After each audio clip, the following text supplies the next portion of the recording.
Assalamualaikum. Waalaikumsalam.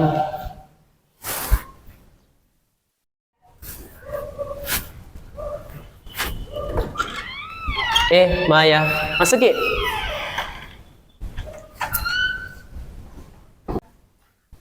Duduk di sini.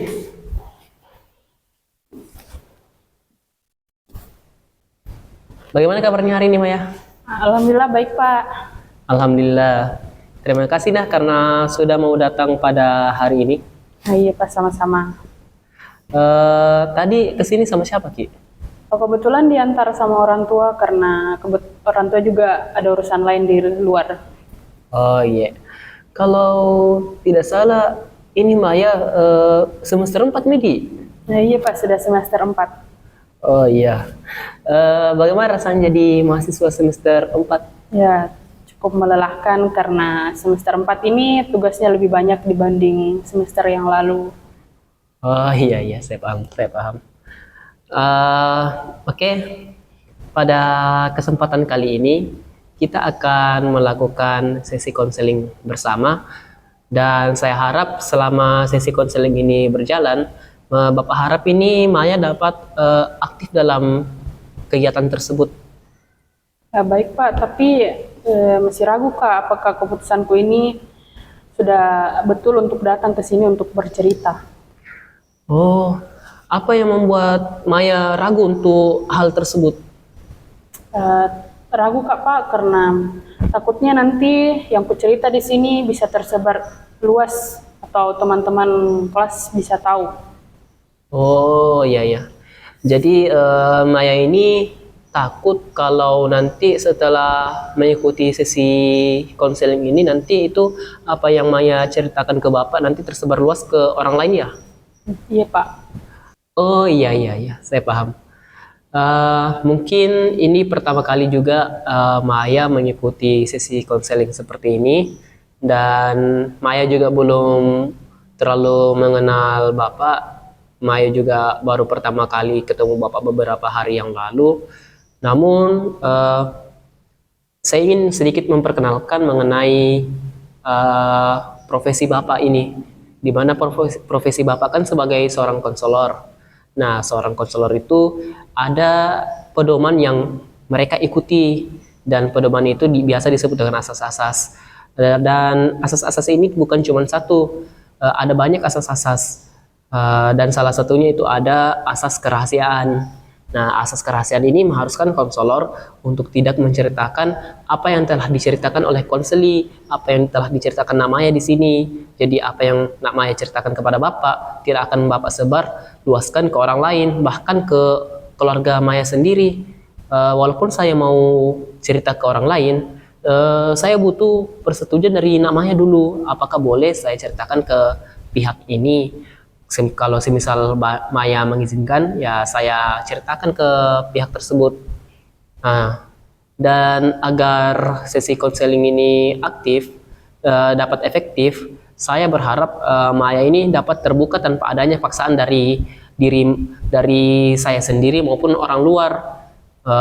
Karena dalam asas-asas juga itu ada namanya asas keterbukaan, di mana konseli harus terbuka kepada konselor, sehingga kita bisa bersama-sama mencari jalan keluar, mencari solusi dalam mengatasi masalah yang sedang dihadapi oleh Maya. Oh, baik, Pak, sekiranya saya sudah cukup paham mengenai hal tersebut. Jadi bagaimana? Apakah Maya sudah siap untuk mengikuti sesi konseling ini? Insya Allah siap, Pak.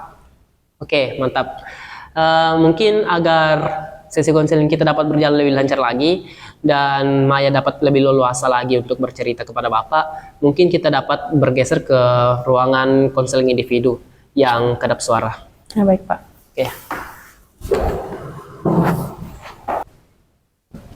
Oke, jadi apa yang menjadi permasalahan pada saat ini? Saya merasa bodoh, Pak. Oke, merasa bodoh. Apa yang kita maksud dengan merasa bodoh? Karena menurutku itu saya lebih bodoh dibandingkan teman-temanku yang lain. Bisa jelaskan lebih lanjut lagi? Jadi di beberapa mata kuliah itu nilai saya menurun. Terus IPK saya di semester ini juga itu menurun. Oke, jadi IPK terakhir Maya ini menurun. Sebelum menurun, memang IPK-nya Maya berapa? Jadi sebelum turun itu 4, Oke, sebelum turun IPK tak 4. Setelah turun jadi berapa nih? menjadi 3,8. Oke, baik. Jadi karena hal tersebut, Maya berpikir bahwa teman-teman Maya ini lebih pintar dibandingkan diri Maya. Iya Pak. Eh, Selain itu, saya mau bertanya, yang menyebabkan nilai mata kuliah Maya menurun, kira-kira apa ya? Jadi Pak, saya sering itu menunda-nunda tugas. Saya biasa mengumpulkan tugas itu lewat deadline. Nah, sementara kalau saya mengerjakannya di sela terburu-buru itu, saya pasti mengerjakannya dengan tidak baik. Oke, jadi karena eh, pengerjaan tugasnya itu biasa ditunda atau mendekat deadline baru dikumpul, atau bahkan ada yang setelah lewat deadline baru dikumpul, akibatnya nilai Maya pada beberapa mata kuliah itu menurun juga. Dan akibat terburu-buru juga mengakibatkan saat mengerjakan tugas itu hasilnya tidak optimal, begitu. Ya Pak. Oke, baik. Jadi sebelumnya Maya mengatakan bahwa IPK Maya itu menurun dari 4 menuju 3,8. Nah, selain IPK yang menurun, apakah masih ada yang menjadi penyebab sehingga Maya berpikir seperti itu pada saat ini? Iya Pak, masih ada. Oke, ada. Bisa dijelaskan lebih lanjut lagi? Jadi kan ada di beberapa mata kuliah itu yang mengharuskan kami untuk presentasi di depan. Oke. Nah, saat presentasi di depan itu saya sering merasakan gugup dan tidak pede. Nah, akibat gugup dan tidak pede itu saya sering terbata-bata saat presentasi. Oke, karena saat presentasi itu Maya gugup, akhirnya Maya pun juga saat menyampaikan materi itu terbata-bata. Ya Pak, seperti itu. Nah, di situ saya merasa gagal karena ini tugas bukan pertama kali dilakukan saat perkuliahan. Iya, iya. Nah, pada saat ujian pun saya sering mendapatkan nilai yang standar. Oke, saat ujian biasa dapat nilai standar. Ya Pak. Nilai standar yang Maya maksud itu berapa? Biasanya saya mendapatkan nilai 70 sampai 80. Oke, saat ujian biasa dapat nilai 70 sampai 80. Sebelum ujian itu terlaksana, apakah Maya sudah mempersiapkan diri? Sudah Pak, tapi saya biasanya belajar itu untuk ujian 2 hari atau 1 hari sebelum ujian itu baru belajar. Oke, 2 hari atau 1 hari sebelum ujian. Saat presentasi kan juga Maya menyebutkan tadi kalau Maya ini terbata-bata akibatkan gugup. Saya mau bertanya, apakah Maya betul-betul menguasai materi yang Maya akan bawakan di depan kelas? Sebenarnya saya paham Pak, tapi karena akibat gugup dan tidak pede itu saya sering terbata-bata. Nah, saya juga saat presentasi itu tidak terlalu terpaku pada slide yang ditampilkan. Saya itu mencoba untuk menjelaskannya sendiri. Oke. Jadi saya sering terbata-bata. Oke, jadi sebenarnya kita pahami Ji, sebenarnya itu materi yang akan kita bawakan. Ya Pak. Karena yang menjadi penyebab gugup ini, yang menjadi penyebab terbata-bata ini bukan karena ketidakpahaman Maya terhadap materi tersebut, tapi karena memang belum terbiasa presentasi atau menyampaikan sesuatu di depan umum, begitu. Ya Pak, seperti itu. Oke, jadi yang menjadi penyebab Maya merasa berpikir seperti itu adalah karena nilai mata kuliah yang menurun, yang mengakibatkan IPK pun juga ikut menurun. Selain itu juga ada saat presentasi terbata-bata akibat gugup, dan saat ujian itu biasanya mendapatkan nilai standar. Ya Pak. Oke, jadi itu yang menurut Maya menjadi penyebab sehingga Maya berpikir bahwa teman-teman Maya ini lebih pintar dibandingkan diri Maya sendiri. Ya Pak, seperti itu. Baik, saya melihat bahwa Maya ini memiliki IPK yang cukup baik, cukup bagus. Selain itu saat presentasi Maya masih bisa menjelaskan materi yang Maya bawakan tanpa terpaku dengan slide atau membaca sama sekali. Dan juga saat ujian, nilai ujian yang Maya dapatkan itu bisa dibilang masih bagus juga. 70-80 itu masih bagus juga.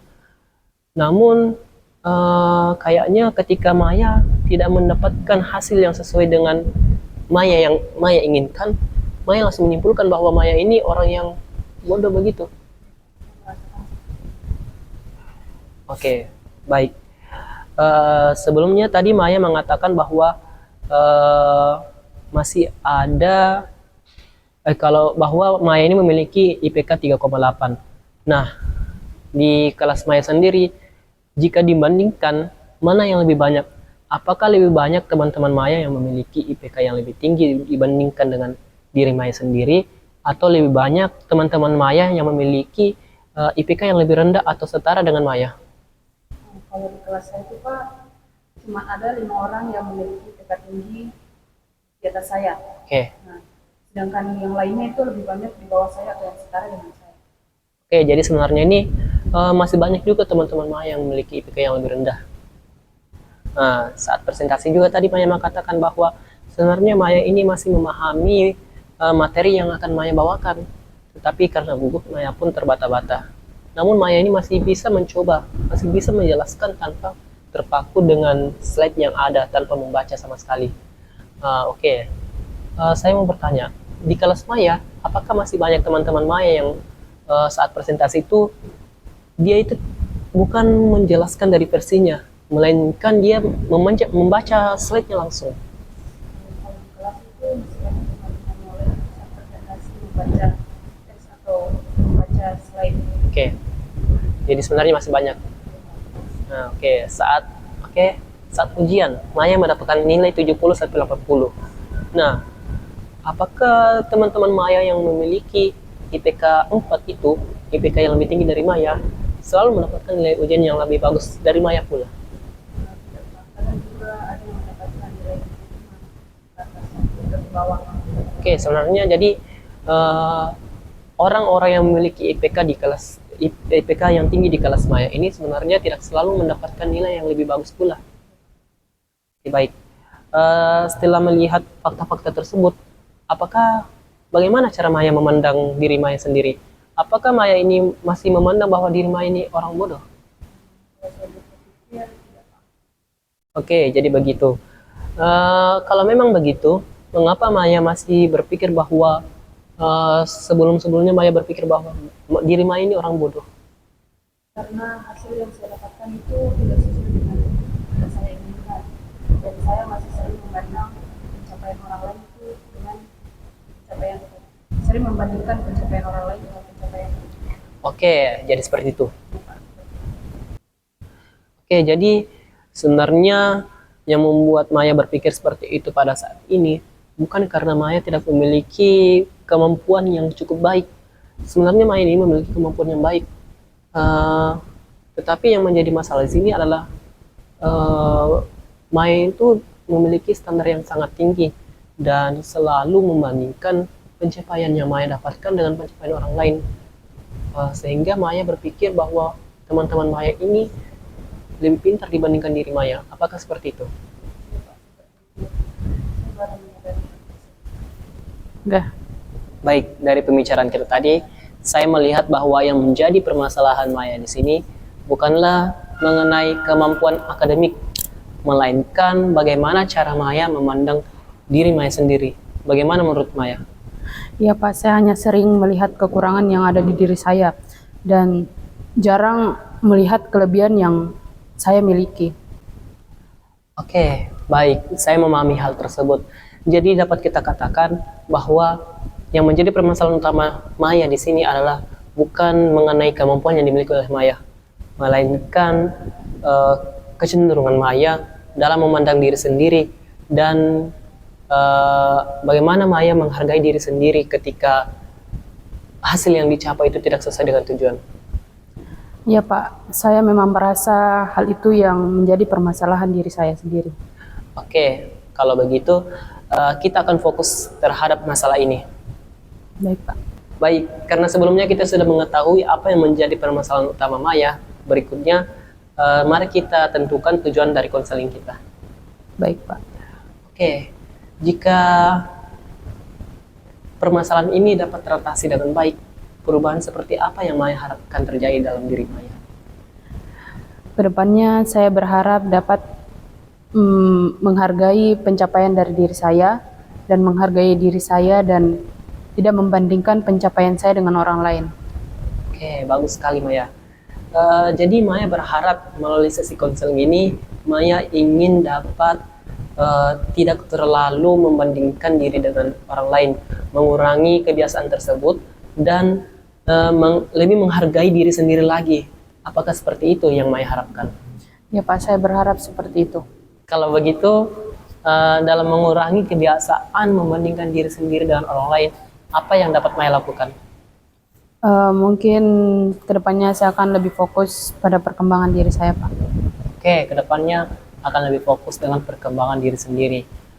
Selain itu, apakah ada cara lain yang dapat membantu Maya menurut Maya sendiri? Kedepannya juga saya akan memulai melihat kelebihan apa yang saya miliki tanpa hanya fokus pada kekurangan yang saya miliki, Pak. Oke, selain itu, apakah masih ada lagi? Mungkin juga saya harus belajar menerima hasil kerja keras saya, walaupun belum sesuai dengan yang saya harapkan. Oke, kedepannya akan lebih menerima hasil dari yang didapatkan. Kalau begitu, agar dapat menerima hasil tersebut, apa yang dapat Maya lakukan? Mungkin kedepannya saya mencoba menghargai hasil kerja keras saya tanpa meninggikan harapan saya. Baik, itu merupakan solusi yang sangat baik. Kalau begitu, dari alternatif solusi yang tadi, apakah masih ada yang mau ditambahkan? Sepertinya sudah tidak ada, Pak. Untuk saat ini hanya itu saja yang saya pikirkan. Baik, sebelumnya Maya telah menemukan beberapa solusi dalam mengatasi permasalahan yang sedang dihadapi oleh Maya. Dari beberapa alternatif solusi tersebut, kira-kira Maya ingin memulainya dari mana terlebih dahulu? Saya ingin lebih fokus pada perkembangan diri saya dan belajar menghargai pencapaian saya. Oke, jadi Maya ingin lebih fokus terlebih dahulu untuk menghargai diri atas pencapaian-pencapaian yang telah dicapai. Iya, Pak. Oke, karena Maya sudah memahami yang menjadi permasalahan utama Maya pada saat ini, dan Maya sudah menemukan beberapa solusi dalam mengatasi masalah tersebut, kira-kira juga Maya ingin mulai menerapkan solusi tersebut pada diri Maya pada saat kapan? Saya akan menerapkannya mulai sekarang, terutama ketika mendapatkan nilai dan saat presentasi di kelas. Oke, itu merupakan langkah yang sangat baik. Melihat waktu kita juga tersisa sedikit, sebelum kita mengakhiri sesi konseling pada hari ini, Bapak ingin mengetahui apa yang Maya peroleh melalui pembicaraan kita pada hari ini. Baik, saya menyadari bahwa diri saya ini memiliki kemampuan akademik yang bagus, tapi selama ini saya hanya melihat kekurangan saya saja, tanpa melihat kelebihan yang lain yang saya miliki, dan kurang bersyukur atas apa yang telah saya lakukan selama ini. Oke, dari hal tersebut, apa yang Maya rasakan setelah mengetahuinya?